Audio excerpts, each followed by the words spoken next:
Agora sim. Bom dia, bom dia, bom dia.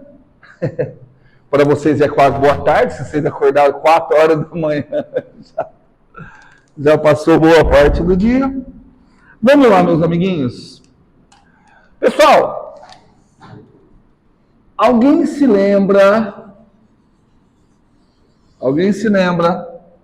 do último conteúdo que a gente viu? Nós estamos vendo o seguinte, olha só. Vou fazer uma breve, mas bem, espero que seja breve revisão. Não está aparecendo. Eu percebi que uma das aulas aí teve uma coisa que eu escrevi e não saiu lá. O nosso foco é entender a interação elétrica. Tá? E aí a gente optou pelo seguinte método. Ao invés de eu entender a interação elétrica, eu conheço a interação elétrica entre duas cargas pontuais. Entretanto, a gente optou por adotar a seguinte estratégia. Eu tenho uma distribuição de cargas, seja ela discreta ou contínua, e essa distribuição de carga vai interagir com uma carga pontual. Então, a minha opção de análise é a seguinte. Eu vou pegar essa distribuição e vou considerar que essa distribuição de carga causa uma perturbação no espaço. Então, o que eu vou fazer? Ao invés de eu me preocupar em obter força elétrica, eu vou estar sempre buscando essa perturbação no espaço causada por essa distribuição de carga. Essa perturbação no espaço, a gente está caracterizando de campo elétrico. Tá certo? Em termos matemáticos, o campo elétrico nada mais é do que um campo vetorial. Certo? Mas o que é um campo vetorial em termos matemáticos? Em termos matemáticos, um campo vetorial ele é o seguinte, ele é uma função. E como qualquer função, ela tem domínio, contradomínio e imagem. O que caracteriza um campo vetorial é o fato que o domínio e o contradomínio são espaços de mesma dimensão. Certo? No nosso caso, a dimensão é o R3. Então, um campo vetorial, como é o caso do campo elétrico, ela é uma função matemática cujo domínio está contido no R3 e a imagem, o contradomínio, também é o R3. Só que aqui tem uma questão de análise que ela é interessante. Embora os dois conjuntos, tanto domínio como contradomínio, sejam no mesmo subespaço, a interpretação que eu dou para eles é diferente. Primeiro, não dá para eu fazer um gráfico de um campo vetorial. Por quê? Se eu for fazer um gráfico, eu vou precisar de 3 dimensões para o domínio e 3 dimensões para a imagem. Ou seja, eu vou precisar de 6 dimensões. Então, o que a gente faz? Um campo vetorial ele é normalmente representado assim. Ó. Você representa o domínio e o contradomínio na mesma figura. Como eu estou falando tridimensional, a gente irá representá-lo no mesmo sistema cartesiano. Tá? Vou representar o domínio, por exemplo. Ó. Aqui está o domínio. Tá? Bom, mas quem é domínio? É um subconjunto do R3. Só que cada elemento do domínio eu represento através de um ponto. É um ponto de coordenadas x, y, z. Tudo bem? Agora, a imagem, se eu olhar para cá, essa imagem também é um ponto. Só que a imagem eu vou entender como um vetor. Certo? E de x, y, z. Quando eu estou no R3, eu posso interpretar os elementos no R3 como ponto ou como vetor e eu posso dançar com essa representação dentro das minhas necessidades. Qual a vantagem de representar como vetor? Porque vetor eu somo. Ponto não existe soma de pontos. Tudo bem? Então nós estamos atrás, o nosso objetivo número 1, aliás, o objetivo principal do curso do eletromagnetismo 1 é determinar o campo elétrico para diversas distribuições. E nós vimos que a equação que nos permitirá determinar o campo elétrico, ela é dada pela lei de Coulomb, mais princípio de superposição. Olha aqui a diferença agora, ó. Tá vendo? Estou escrevendo campo elétrico de R. Aqui eu já estou interpretando isso aqui como um vetor. Tudo bem? Porque vai ficar mais fácil eu escrever depois. Tá bom? Então, a gente viu que o campo elétrico é K. Bom, o campo elétrico, o que a gente viu? Ele é radial, então vai ter um R menos R'. Isso daqui indica que o campo elétrico é radial, ou seja, ele é ao longo da linha que une a fonte do campo elétrico e a origem do sistema. Tudo bem? E o ponto onde eu estou calculando, melhor dizendo, ele cai com o inverso do quadrado da distância.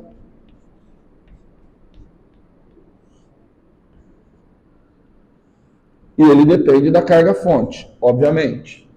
Está aqui a dependência da carga-fonte. Pronto, ó. Coisa linda, coisa maravilhosa. Aqui eu estou garantindo o princípio da superposição. Por mais que, num primeiro momento, para quem não é da área, olhe isso daqui pareça uma coisa monstruosa, é uma equação simples. Entretanto, resolver essa equação pode não ser simples. Pode não. Não é simples. Presta atenção que nós resolvemos esses problemas de cálculo de campo elétrico apenas para casos muito simples. Muito simples eu quero dizer casos com simetria. Resolvemos para esfera, para casca esférica, para um plano, para um disco. E os cálculos eram pesados. Então, qual que é a nossa estratégia? Nós vamos buscar daqui até o fim do curso, a nossa estratégia é a seguinte: vamos buscar estratégias matemáticas para tornar esse cálculo mais simples. Tudo bem? Em qualquer situação. Aí a desvantagem do engenheiro para com o físico. Vou passar uma desvantagem. Eu tinha um professor que ele falava que o engenheiro deve saber mais física que um físico. Por quê? Porque nós da física, nós só vamos trabalhar com sistemas que apresentam simetria. A gente não trabalha com sistemas do mundo real. A gente não está muito preocupado. Vocês precisam. Tá? E uma primeira coisa que a gente fez foi o seguinte. Vamos lá. Foi o seguinte, olha. Pelo menos para os casos em que o problema apresentar uma simetria, eu posso utilizar o que a gente convencionou chamar de lei de Gauss. A lei de Gauss, mas aí você pergunta, ela só é válida para problemas que têm simetria? Não, ela é válida sempre. Ela só vai ser útil para mim em problemas que apresentar simetria. Mas eu quero que vocês tenham em mente o seguinte, qual é a ideia por trás da utilização da lei de Gauss? A ideia por trás da utilização da lei de Gauss é simplificar o cálculo de campo elétrico para determinadas distribuições de carga. E aí a gente viu que a integral do tipo fluxo ao longo de uma superfície fechada, a gente viu uma coisa que assim, eu quero ver com vocês se para vocês parece que isso daqui é óbvio. A integral do tipo fluxo através de uma superfície fechada depende exclusivamente da quantidade de carga que tem lá dentro. Olha por que isso... Espero que a intuição de vocês faça com que isso soe óbvio. Se eu tenho fluxo através de uma superfície fechada, significa que dentro dessa superfície fechada deve ter quem? A causa desse fluxo. Só que ao invés de a gente chamar de causa desse fluxo, a gente chama de fonte desse fluxo. Tudo bem? Que seria a fonte de campo elétrico. Quem são as fontes de campo elétrico? Cargas elétricas. Porém, vamos tomar cuidado. Se o fluxo de campo elétrico através de uma superfície fechada for nulo, indica que não tem carga nenhuma lá dentro? O que indica? Que tem equilíbrio, porque carga elétrica apresenta-se em duas formas, então vai ter a mesma quantidade de carga de uma natureza, a mesma quantidade de carga da outra natureza, a mesma quantidade de carga positiva, a mesma quantidade de carga negativa. E aí, então, se eu quiser resolver problemas utilizando a lei de Gauss, eu tenho que buscar sistemas em que a distribuição de cargas apresente uma simetria. E aí nós vimos, isso daqui é onde vocês param lá na Física 3, tá? E aí nós vimos o quê? Nós vimos que a lei de Gauss apresenta uma limitação muito grande. E tem uma outra limitação dada pela lei de Gauss, que é o seguinte: a lei de Gauss, ela é uma lei que ela é espacial. Ela fala sobre a propriedade de um campo elétrico ao longo de uma superfície. Ela não fala da propriedade do campo elétrico pontualmente. Então, ela é uma propriedade, vamos dizer assim, global. Eu sabia que o fluxo de campo elétrico aqui é 7, eu sequer sei quanto de carga tem aqui dentro. Eu sei a carga líquida. Tudo bem? Mas eu não sei quanto de carga negativa, quanto de carga positiva. Se o fluxo aqui for positivo, a única coisa que eu sei é que tem mais carga positiva aqui dentro. E aí eu falei, cara, e se eu precisar identificar ponto a ponto onde é que existe uma carga? Qual que vai ser a estratégia? A estratégia é a seguinte: eu tenho uma superfície, tem fluxo aqui. Se tem fluxo aqui, com certeza tem carga ali dentro. O que eu vou fazendo? Eu vou diminuindo essa superfície, vou diminuindo. Aí, por exemplo, eu diminuí ela pela metade e percebi que agora o fluxo é 0. Quer dizer que a carga está em outra posição. Eu vou movimentando essa metade até o fluxo aparecer de novo. E aí o que eu faço? Diminuo, até eu localizar quem? A fonte de carga. Tudo bem? Esse objeto matemático, eu acho que eu já falei disso, né? É o que a gente chamou de divergente. Portanto, eu defini para vocês o seguinte objeto matemático. O divergente do campo E, esse é o operador. Operador divergente. Já eu vou... O divergente de E, eu defini para vocês da seguinte forma. Ele é uma densidade de fluxo. Certo? Ele é uma concentração do fluxo. Só que o divergente de E, ele é pontual. Diferente da lei de Gauss, que me dá uma propriedade global, o divergente me dá uma propriedade pontual, a partir do fluxo. Certo? Então, o divergente de E eu defini dessa forma. Ele é o fluxo de E escalar N ds. Eu pego isso e divido pelo volume. Que volume é esse? O volume delimitado pela superfície S. Só que ainda aqui eu ainda estou com a propriedade global. Para eu chegar na propriedade pontual, o que tem que acontecer com esse volume? Ser muito pequeno. Então, tomo o limite quando V tende a 0. Essa é a definição do divergente. Então vamos lá. Vamos começar a pensar o que o divergente ajuda a gente. Primeiro, presta atenção que o nome não é à toa. A palavra divergente lembra que algo diverge. Se diverge, flui. Vai estar fluindo. Tudo bem? Por isso que o divergente está relacionado com o fluxo. Então vamos pensar o seguinte. O divergente, ele atua num ponto. Tá? Opa, então o divergente é uma função. Quem é o domínio do divergente? É um subconjunto do R3. Porque o divergente ele vai localizando ponto a ponto. Certo? Ele ainda é um subconjunto do R3. Não necessariamente aquele subconjunto ali. Tá?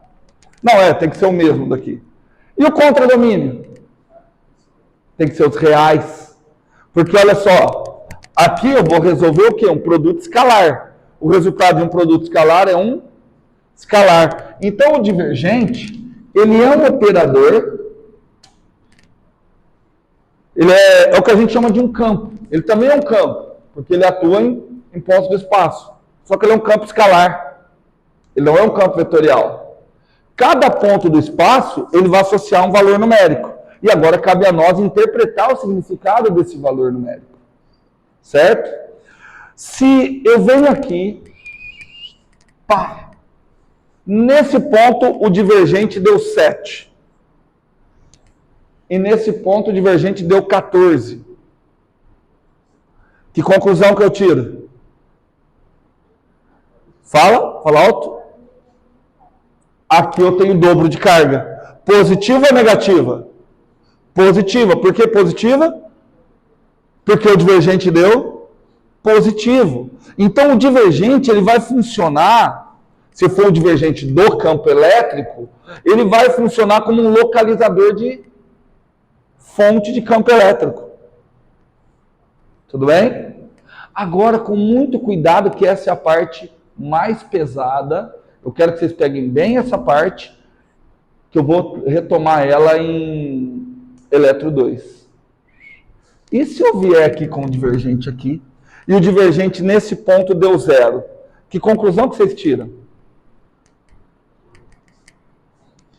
Fala. O divergente deu 0. Conclusão que você tira? Que não tem carga. Mas eu estou falando de um ponto.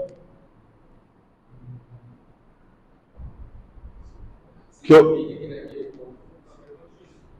que significa um campo contínuo? Tá. Vamos por partes. Para que exista o divergente, precisa existir o campo. O simples fato de eu falar que existe o divergente, já está implícito que o campo é contínuo. Não dá para você ver isso agora, espero que você veja isso no decorrer da aula. O que nós estamos construindo? O que é o divergente?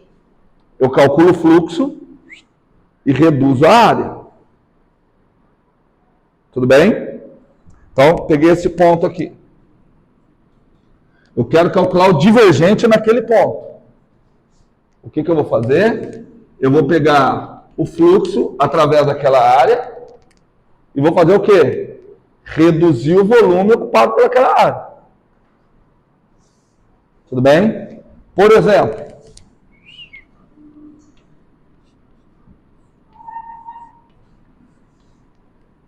o que você pode garantir do divergente naquele ponto laranja? Vai ser um divergente positivo. Certo? Por quê? Porque o campo está fluindo. Vou pegar um outro. Em um outro ponto, eu pego uma superfície bem pequenininha. Olha só. Opa! Ô, inferno! A gente quer fazer um negócio bem...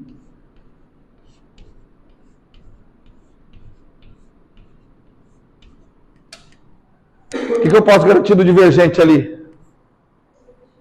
É positivo e é mais intenso que aquele ali. Como que você garante que o divergente aqui é mais intenso? Está mais concentrado as linhas de campo. Certo? Tem mais linha de campo. Entenderam? Foi agora, Felipe? E se eu pegar nesse ponto e chegar à conclusão que o divergente ali é 0?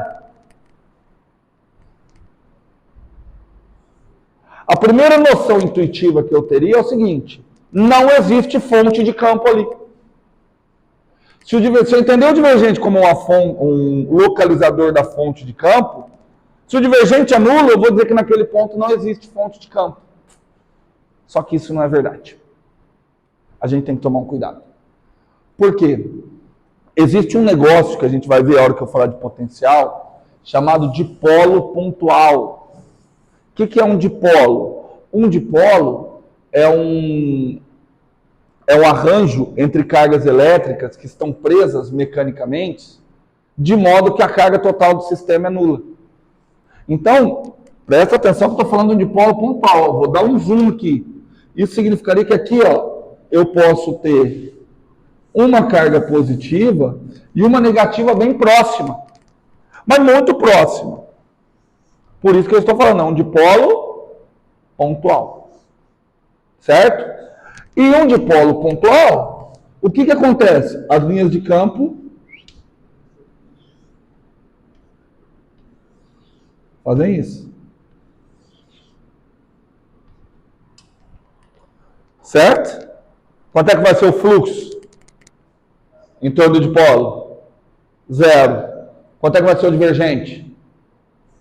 0. Então, divergente nulo indica que não tem fonte? Não. Certo? É que assim, não faz sentido eu dizer o divergente nulo. O Marco falou assim, ó, o divergente nulo indica que não tem fluxo.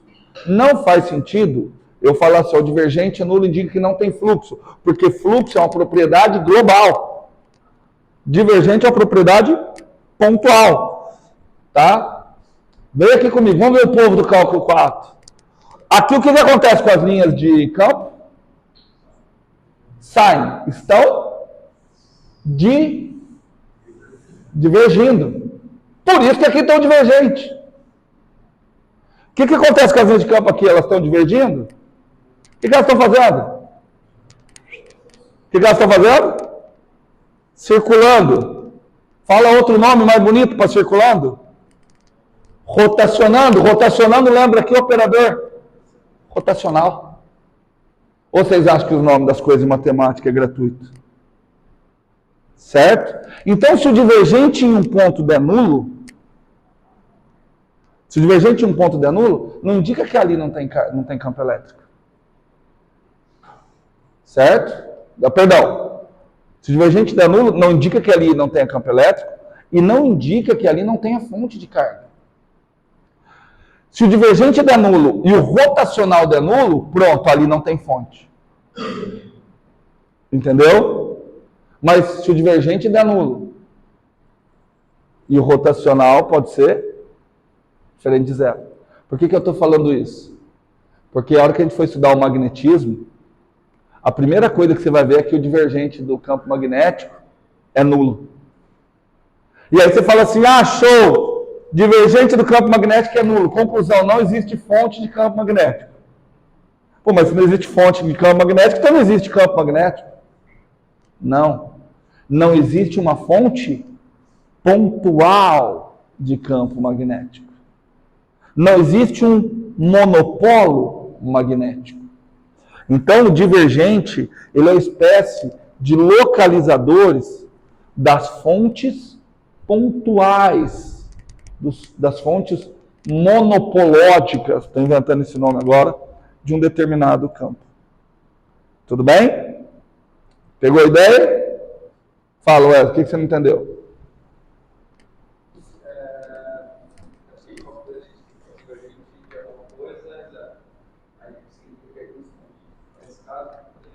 Calma. Se o divergente é zero, o que é constante? Não tem variação.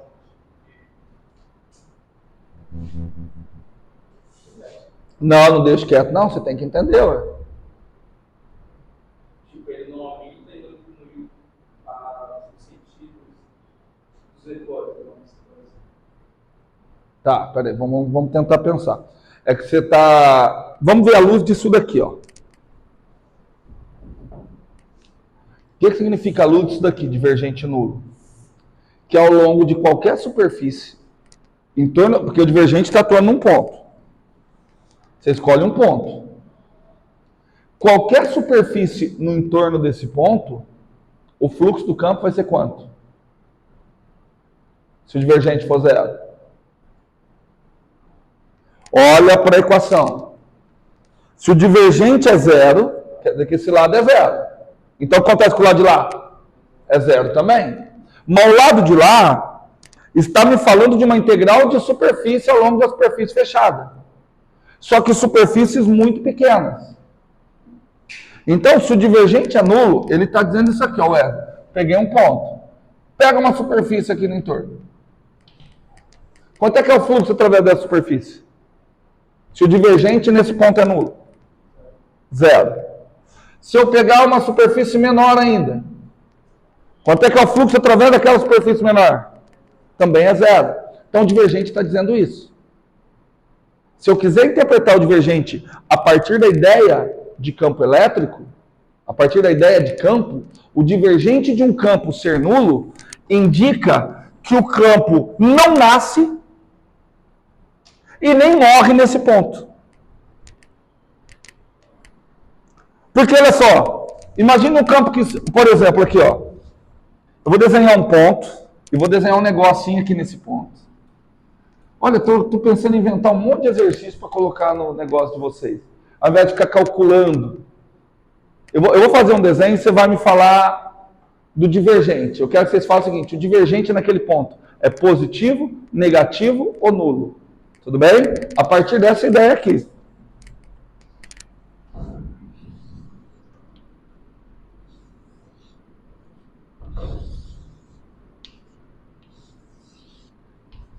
E aí? O divergente naquele ponto é positivo, é negativo ou é nulo? Como que eu analiso? Pega uma superfície em torno daquele ponto e avalia o fluxo. Peguei a superfície. Em torno daquele ponto. Avalia o fluxo. O que acontece com o fluxo? Então o fluxo é nulo. Certo? O campo é constante? Não, olha aqui, olha. O que está acontecendo com o campo? Rotacionando. Então o divergente é nulo. Mas o rotacional ali vai ser nulo? Não. Entendeu, Wesley? Melhorou? Vamos complicar um pouquinho, Wesley? Vamos complicar, Wesley? Eu vou complicar, Wesley, a próxima vez que você tiver uma dúvida, não conseguir falar a dúvida e falar deixa quieto, nós deixa quieto para você aprender na próxima vez que eu oferecer letra 1. Você está reprovado direto. Beleza? Olha aquele campo ali em torno daquele ponto. Divergente. Nulo, positivo ou negativo? Pensa. Como que eu analiso? Traço a superfície pequenininha no entorno daquilo ali. O fluxo é nulo. Então, o que você me falou foi um caso particular. Se o campo for constante, o divergente vai ser nulo. Vocês conseguem ver que o fluxo aqui é nulo? Pega uma superfície fechada. O que está acontecendo com as linhas de campo? Está entrando e saindo. Tudo bem? Entendeu, Wesley? Eu não sei, quero me gabar não, mas é mais fácil entender divergente no eletromag do que no campo. É ou não é? Tudo bem? Pegou a ideia? O que é a questão, Wesley? Vou até dar um salto a mais com vocês. Um campo vetorial, para ele ser completamente caracterizado, você tem que conhecer duas coisas. O divergente e o rotacional. Certo? E esse campo aqui? Quanto é que é o rotacional desse campo aqui?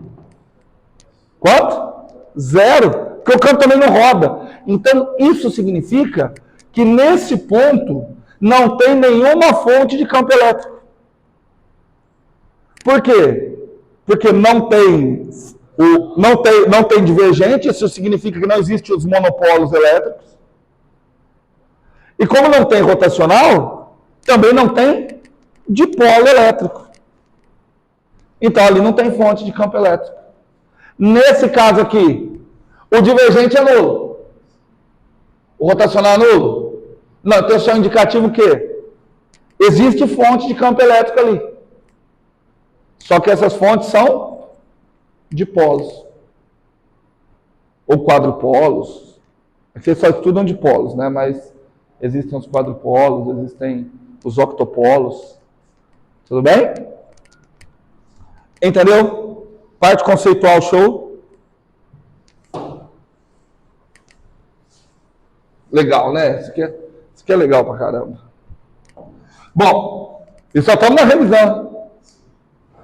Esse daqui, por mais que eu esteja escrevendo como E, esse daqui, meus amiguinhos, ele é o campo elétrico, ele é o divergente de um campo vetorial qualquer. Tá? Eu mostrei na aula passada, aliás, eu vou fazer o que eu fiz na galera da física, que eu, inclusive o material que está lá, que eu mandei para vocês, depois que eu tive essa ideia de fazer na aula da física, eu falei, puta, ferrou, vou ter que alterar boa parte do material de vocês. Tá? Então eu vou fazer um negócio, porque assim, a próxima pergunta seria, tá bom, então como é que eu calculo o divergente? Qual o resultado do divergente do campo elétrico? Eu já fiz isso, mas eu vou mostrar de outra forma agora, que eu acho que é mais bonita até. Tá bom? Então vamos calcular o divergente do campo elétrico. Bom, o divergente do campo elétrico, ele deve ser um indicativo se existe carga elétrica naquele ponto. Porque o divergente é o localizador das fontes, dos monopolos, né? Tudo bem? Então vamos fazer o seguinte, eu vou partir da lei de Gauss. Vamos colocar aqui, ó, note que. Vamos ver se vocês estão espertos, hein? Ó, a lei de Gauss me diz isso, ó, que o fluxo através de uma superfície fechada de E escalar N ds é igual a quanto? Vou colocar entre família 4π K vezes quem, Marco? Carga. Vamos supor que essa carga está distribuída de maneira contínua? Porque se essa carga estiver distribuída de maneira contínua, eu posso fazer que isso é a integral de volume. Qual volume? O volume delimitado por essa superfície. Tudo bem? De quem? Rho de R dV. Todo mundo de acordo que aquilo ali é a carga? Fácil, né? Para variar, eu esqueci de deixar espaço. Para variar. Não tem problema, não? Vamos lá. Integral. Superfície. E. Escalar N. ds. Então, vamos lá. Devo confessar que a hora que eu fiquei sabendo das notas de vocês, em geral, em circuitos, me deu uma preocupação com a eletromagnética. Porque eu falei, circuitos é muito mais fácil que a eletromagnética. Muito mais fácil. Mesmo que a prova seja feita em casa. Tá? Então, assim, pedir para vocês terem mais atenção aí, tá bom? Me procura, tira dúvida. Vamos lá. Sabe o que eu quero fazer? Eu quero pegar os dois lados da equação. Olha lá, Filipão. E eu vou dividir por V. E eu posso fazer isso. Eu posso dividir por V. E eu posso ficar puto de novo, que eu ainda não dei espaço suficiente, mas não vou pagar de novo nem a pau. Porque agora que eu dividi por V, vocês já sabem o que eu vou fazer. O que eu vou fazer, já que eu dividi pelo volume? Vou passar o limite. Por que motivo eu vou passar o limite quando V tende a zero? Porque a hora que eu passar o limite quando V tende a zero, Do lado de cá, o que eu vou ter? Vou ter o divergente. Certo? Certo, Felipe? Aí agora...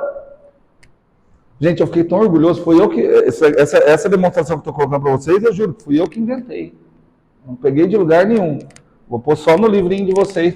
E mais para frente, vocês vão ver, que eu sempre guardo, a outra demonstração que foi colocada, que está no livro que eu fiz na aula passada, tem um pequeno defeito nela, que tem em todos os livros. Tá? Mas eu não contei de propósito. E aí com essa eu não preciso citar. Quando eu passar o limite dos dois lados, do lado de cá vai virar simplesmente o divergente de E. Em algum ponto R qualquer. Porque só o volume ele vai fechar em torno de um determinado ponto. Eu que vou forçar o ponto que eu quiser. Divergente de E no ponto R. Ah, professor, isso aqui ficou fácil. E como é que você passa o limite do outro lado? E aqui que é um tipo de raciocínio. Quando eu passar o limite do outro lado, aqui vai ficar a integral de volume em um volume que é o quê? Muito pequeno. Uma vez que o volume é muito, muito, muito pequeno, a função densidade tem bastante espaço para ela variar ou eu posso considerar que ela é praticamente constante? Praticamente constante. Então, já que eu passei o limite, esse volume ficou muito pequeno, nesse volume muito pequeno, a densidade é praticamente constante. Se ela é praticamente constante, o que acontece com a densidade? Sai fora da integral. E vai ficar só a integral de quem? dV. Quem é a integral de dV? V. Que faz o que com esse V? Cancela. Viram como é que foi genial a minha ideia? Entenderam? Certo? Então, como é que vai ficar? Que a divergência de E, 4π... Opa, faltou o K, né? 4π vezes K, vezes o ρ de R. Ou seja, o divergente do campo elétrico em um ponto depende do quê? Da densidade de carga elétrica que tem naquele ponto. E aí tudo aquilo que eu estava discutindo com vocês torna-se óbvio. Se num determinado ponto eu tenho um dipolo elétrico, qual que é a densidade de carga? Zero. Portanto, o divergente naquele ponto tem que ser zero.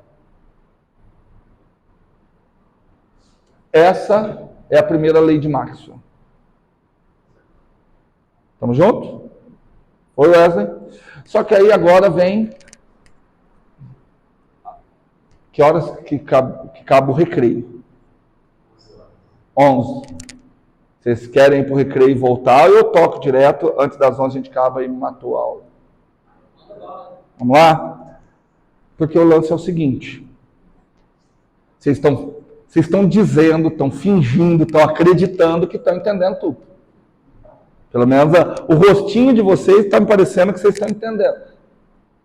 Tudo bem? Certo? Só que um detalhe. Eu dou um campo elétrico para vocês, qualquer. Aí eu peço, calcula o divergente. Acho que não vai ser muito fácil, né? Olha como você vai calcular o divergente. Você escolhe uma superfície, calcula o fluxo do campo elétrico através dessa superfície, divide pelo volume dessa superfície que você escolheu, passa o limite. Com um detalhe, se eu perguntar assim, ó, calcule o divergente no ponto 230. Vamos tentar entender? Você tem que construir uma superfície, que dentro dessa superfície exista o ponto 230, e a hora que você fizer o volume tender a zero, você tem que fazer o volume tender a zero em torno do ponto 230.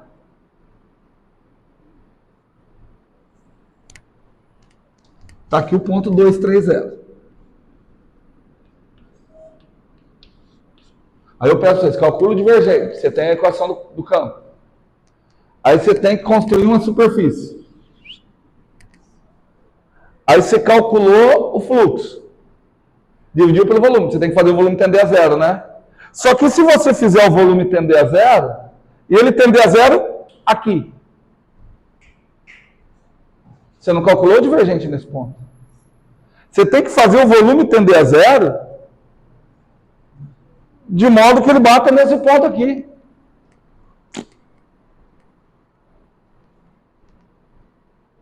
Posso pôr um desse na prova?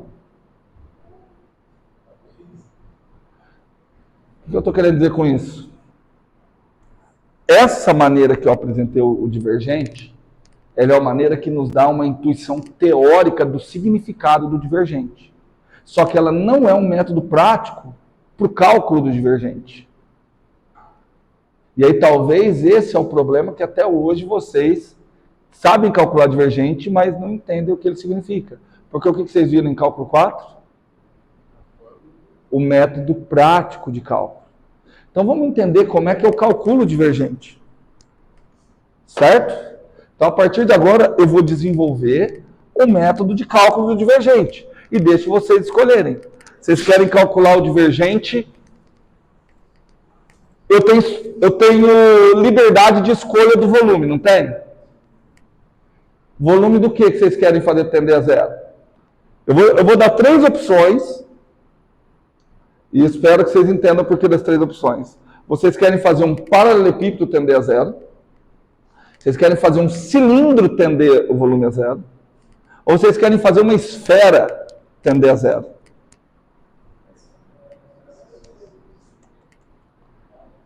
Se eu fizer uma esfera tender a zero, você vai ter o divergente em coordenadas esféricas. Se eu fizer um cilindro tender a zero, vocês vão ter o divergente em coordenadas cilíndricas.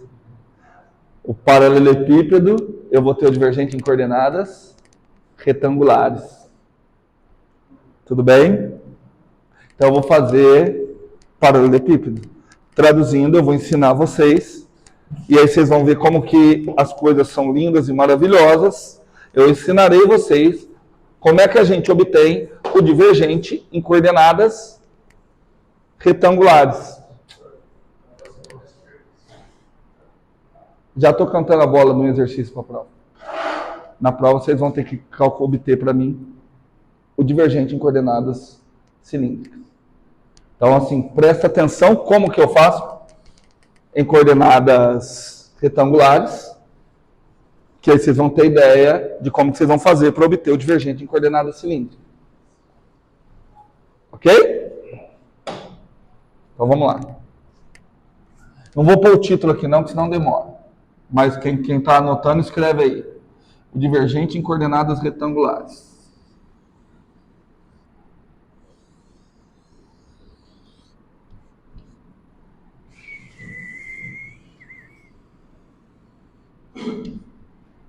Bora, meus moçoilos. X, Y, Z. Tá. Eu quero calcular o divergente em um ponto. Ok? Em que ponto que eu quero calcular o divergente? No ponto aqui. Quero calcular o divergente nesse ponto. Esse é o ponto de coordenada X, Y, Z. Tudo bem? Estamos juntos? Vou descrever dessa forma, não vou descrever como vetor por enquanto não. Então, olha só. Eu projeto ele aqui. Aqui está a coordenada X.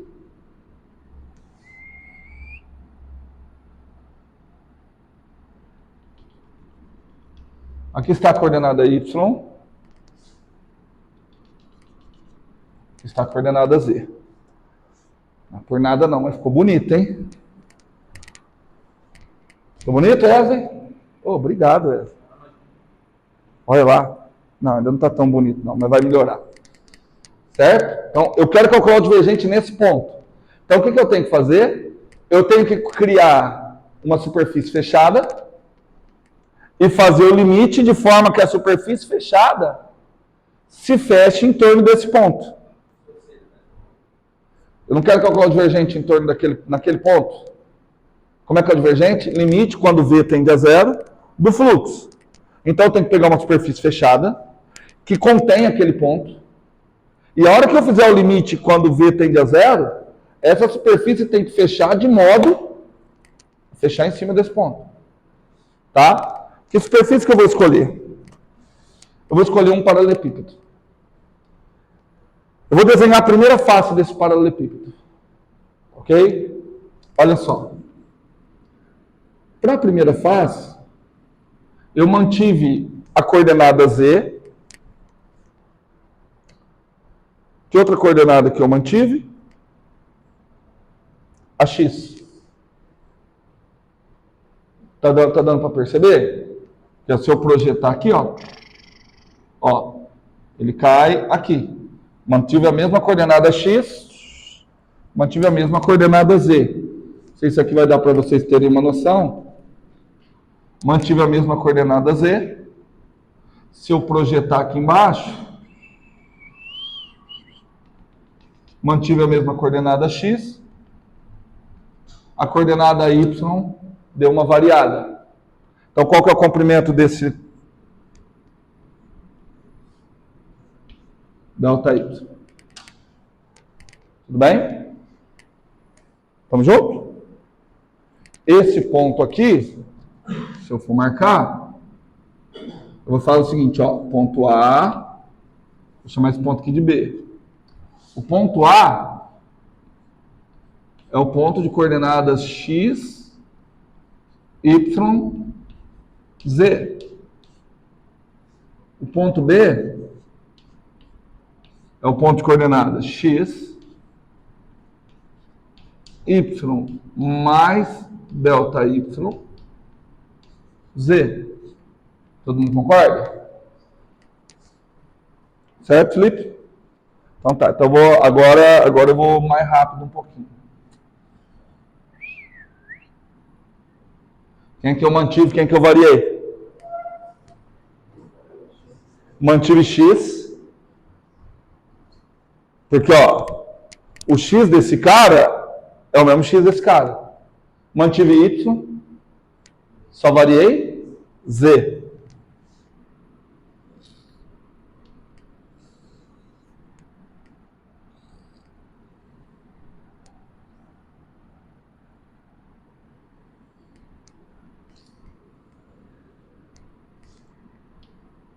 Dois.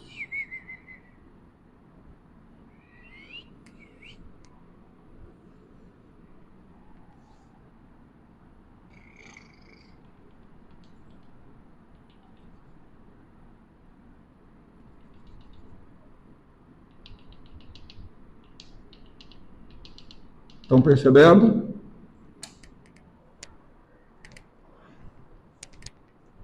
Deu para perceber o que eu vou fazer? Quanto é que é essa altura? Delta Z, né? Delta Z. Ah, tá, mas eu acho que eu não fiz legal. Vou trocar. Já que vocês já pegaram a ideia, eu só vou trocar o desenho porque ele está sobrecarregado. Não está errado. Mas eu teria que usar alguns valores negativos e eu não quero usar valor negativo. Então, vou fazer o seguinte, ó. Aqui está o ponto de coordenadas x, y, z. Aqui. Aqui. Aqui. Fica melhor. Eu joguei para trás, aí para trás eu estava jogando na parte negativa. 1, 2, 3. 1, 2, 3.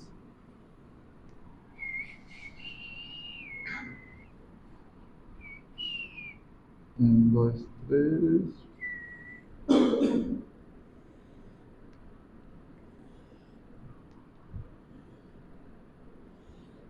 Ah, agora ficou mais bonito, né? E que ponto que eu estava? Eu estou com esse ponto aqui, ó. Vou trocar a cor dele. Esse é o ponto A. Coordenada x, y, z. Tamo junto?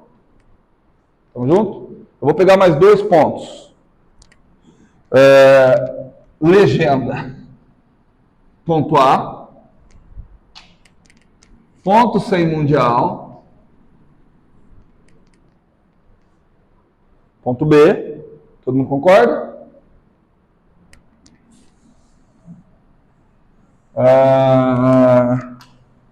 Vamos ver se vocês estão craques, vamos ver se vocês estão realmente enxergando. Ponto C é esse aqui. Alguém, por favor, me dê as coordenadas do ponto C.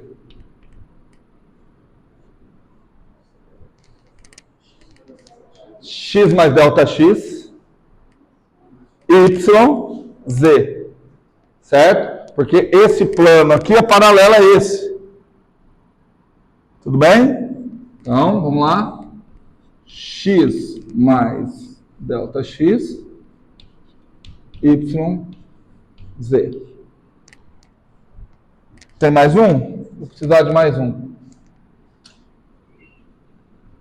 Esse ponto.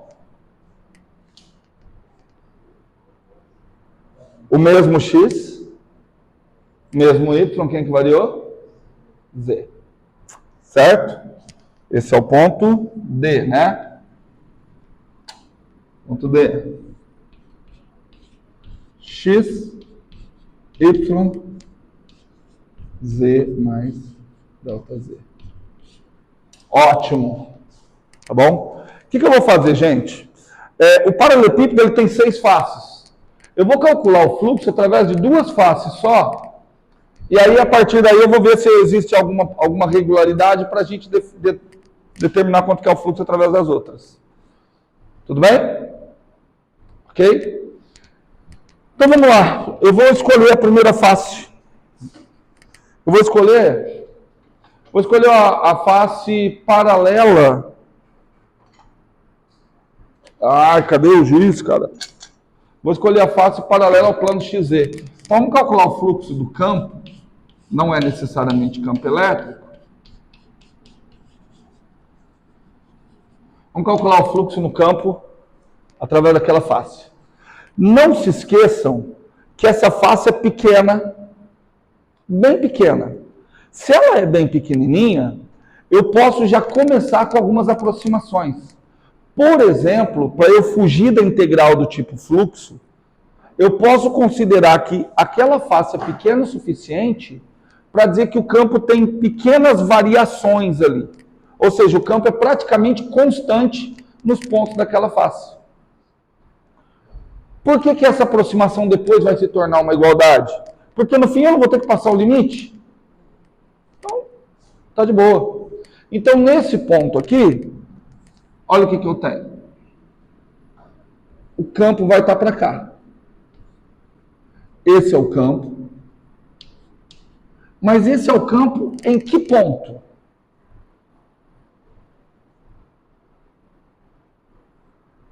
Eu não estou falando que o campo é constante ao longo dessa fase. Então, eu estou tratando o campo como o mesmo aqui, o mesmo aqui, o mesmo aqui, o mesmo aqui, o mesmo aqui, o mesmo aqui. Então, eu posso dizer que é o campo calculado no ponto X, Y mais delta Y, Z. Acompanharam? Porque eu estou tratando a face pequena o suficiente para que eu possa aproximar. Vocês têm que entender porque vocês vão fazer isso em coordenadas cilíndricas. Ou esféricas, ainda não decidi. Próximo passo, para achar o fluxo, eu preciso do vetor normal. Quem é o vetor normal àquela face? É o vetor paralelo? Não, perpendicular. Mas quem é ele? Você quase, Gabi. A Gabi falou Y. Mas quem é o vetor normal? J. Posso contar um segredinho para vocês? Sabe por que se escolheram as letras I, J, K? Aonde que é a primeira vez que na matemática vocês veem a letra I?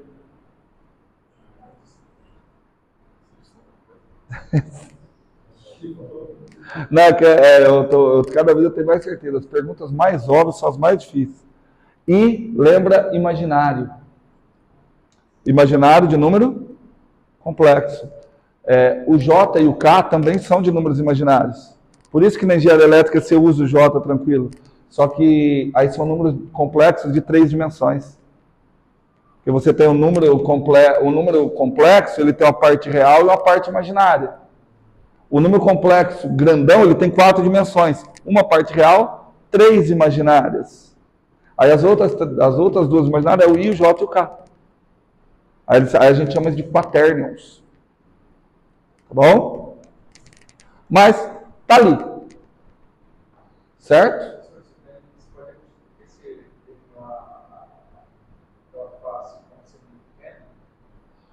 Porque você sabe quanto é? Porque eu não vou ter que fazer uma integral do tipo fluxo. Aí a integral, eu tenho que considerar como é que o campo varia naquela superfície. Certo? Mas, cara, como é que o campo varia? Não sei. Então eu pego ela bem pequenininha, porque bem pequenininha ela vai ter pouco espaço para variar. Por isso que eu exijo que o campo seja contínuo. Um campo sendo contínuo, em espaços pequenos, ele tem poucas variações. E aí eu posso fugir da integral. E aí eu posso calcular o fluxo apenas como produto escalar de E com J. Não sei. Não sei. Coloquei daquele jeito mais arbitrário. Perfeito. Tudo bem? Só que tem um detalhe, né? Eu posso, ao mesmo tempo, ver o fluxo através dessa aqui. Vamos dizer que aqui eu vou ter um campo, assim. Vamos ver se você entendeu mesmo, Wesley. Esse campo é o campo em que ponto? Naquela face eu também vou considerar o campo constante ao longo daquela face. Então eu coloco aquele campo em que ponto? X, Y, Z. Não é o mesmo campo? Que ponto que é esse? É o ponto A. X, Y, Z. Ah, poderia ser esse? Poderia também. Mas eu vou pegar esse que está mais fácil. Pegaram a ideia? Só que tem uma outra coisa que muda também. Quem é o vetor normal? Aquela face. É o menos J. Por que eu estou fazendo essas duas juntas? Porque, eu vou usar um termo agora que é errado, mas eu acho que vocês vão entender. Porque eu estou vendo o fluxo líquido através das superfícies paralelas ao plano XZ. Eu posso dizer que o fluxo líquido é esse fluxo mais esse. Aí agora eu vou falar o termo errado. É como se eu estivesse calculando o fluxo ao longo da direção Y. Por que isso está errado? Porque fluxo é um escalar. Então não faz sentido fluxo ao longo da direção Y. Mas é um errado que é para vocês entenderem que eu estou pegando apenas o fluxo através daquelas superfícies cujo vetor normal é paralelo ao eixo Y. Tudo bem? Então, fluxo, olha aqui, Wesley, olha eu colocando o fluxo como aproximadamente. O aproximadamente é porque eu estou tirando a integral, estou considerando que o campo ali é constante porque a superfície é pequena. Tá certo? Então, seria esse fluxo mais esse fluxo. Quanto é que é esse fluxo? E, produto escalar com J. Quem que é produto escalar com J? Quem é escalar J? Não adianta fazer escalar, você fez negócio de vetorial. Geometria analítica, gente, por favor, quem é escalar J? Não, gente, vai acabar já. Que horas agora? 10h40? Gente, aviso o pessoal, eu acabo aqui até as 11, eles estão sem recreio, porque eles estão de castigo, tá bom? Mas até as 11 eu acabo. Tá bom. Escalar J, quer ver? Fala para mim, rápido, um vetor A. Eu posso escrever um vetor A, AX na direção I, mais AY na direção J, mais AZ na direção K. Faz o produto escalar de A com J, quem que vai dar? Não, está complicando. Faz o produto escalar. A com J, quem dá? Dá só a componente Y. Certo? Só se fazer. Se você fizer A escalar J, vai ter o I escalar J que dá 0. O K escalar J, só vai sobrar a componente Y. Então, quem é E escalar J? Quem é E escalar J? A componente Y do campo. Certo? Foi? E escalar J é a componente Y do campo. E E escalar menos J? Menos. Então, eu posso dizer que vai ficar isso daqui, ó. A componente Y do campo no ponto X, Y mais delta Y, Z,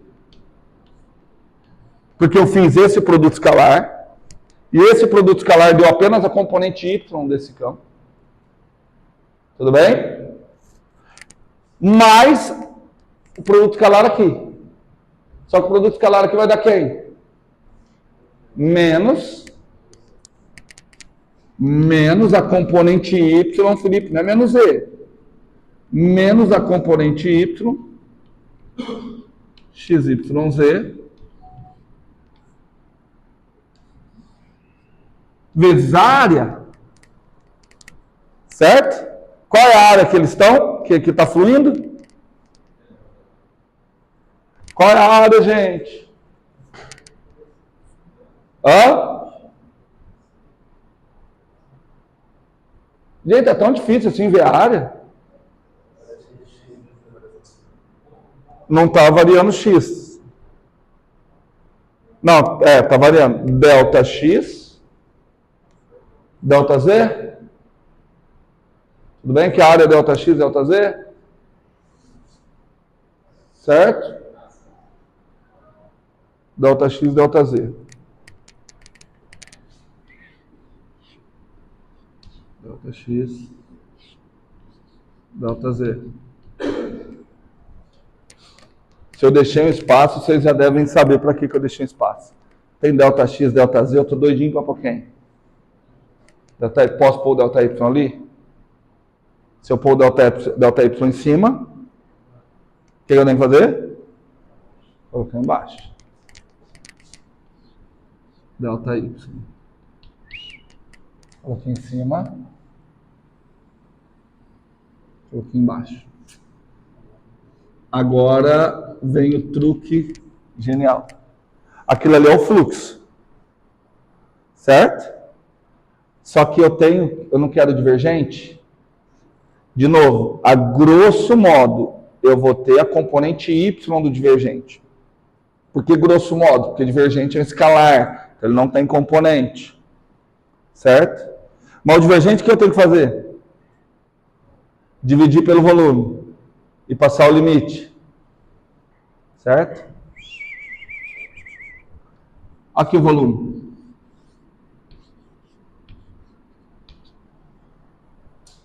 Concorda? Quando eu divido pelo volume, o que acontece com aquela parcela? Dá zero. Ela some. Então fica só isso daqui.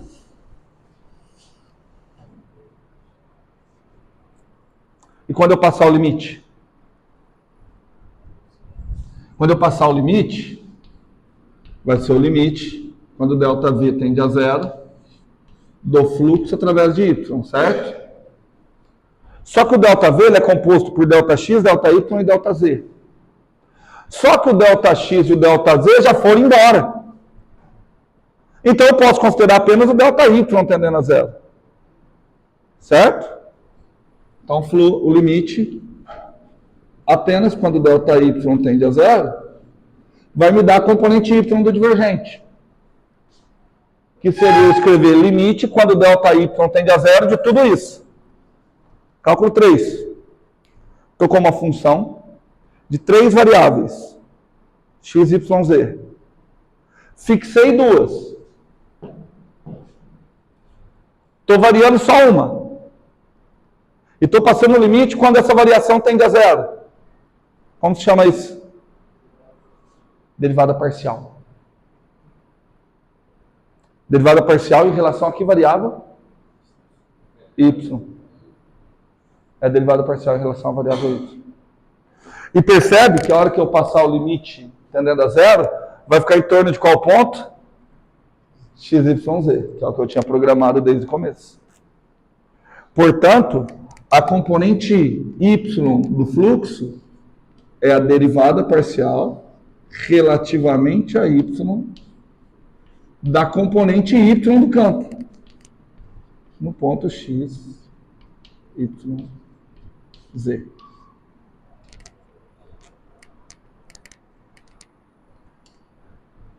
Certo? Preciso fazer, ou vocês já conseguem me dizer quem seria a componente x do campo? A componente x do divergente. Olha lá e pensa um pouquinho antes de dar a resposta. Quem é que foi a componente y do divergente? Componente, de novo, errado, mas quem é que foi a componente y do divergente? Derivada parcial relativamente a y da componente y do campo. Quem é que vai ser a componente x? Derivada parcial relativamente a x de quem? Então, certo, Eva?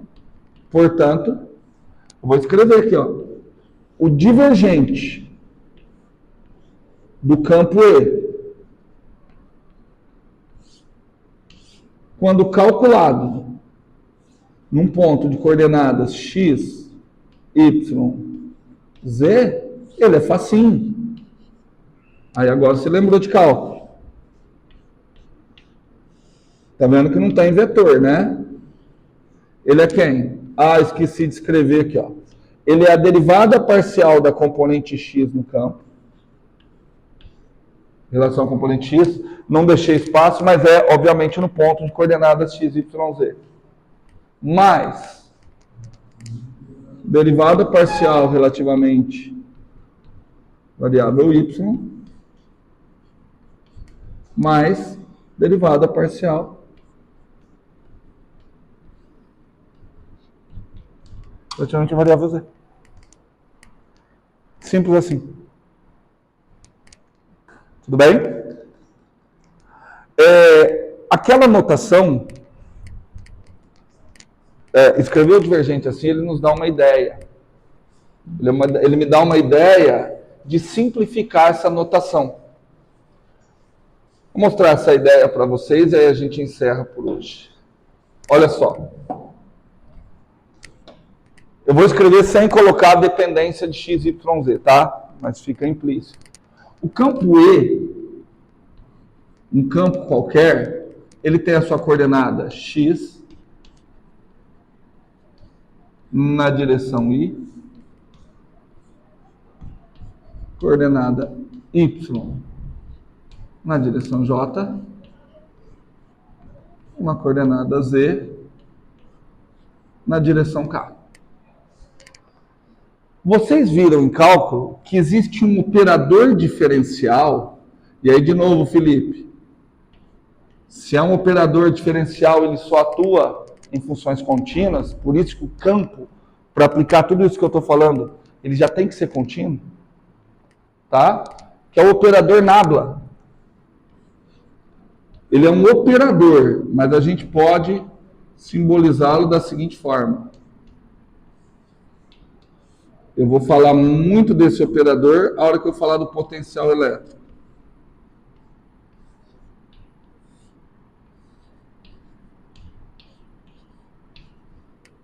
Ok?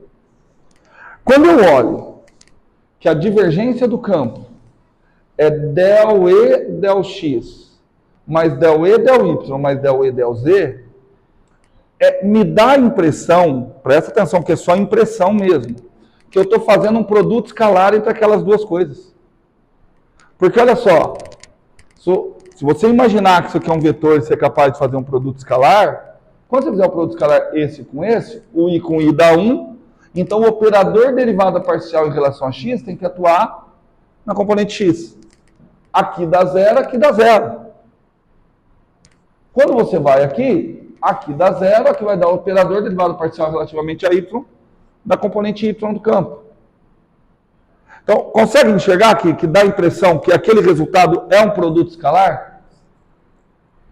Consegue? Então, uma notação para o divergente será essa. Ó.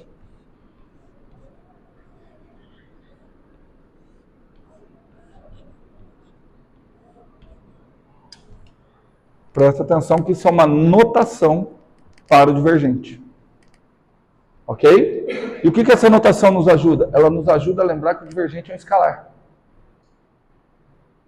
Alguém já tem uma ideia como é que vai ser a notação rotacional? Vai ser na notação de um produto vetorial. Certo?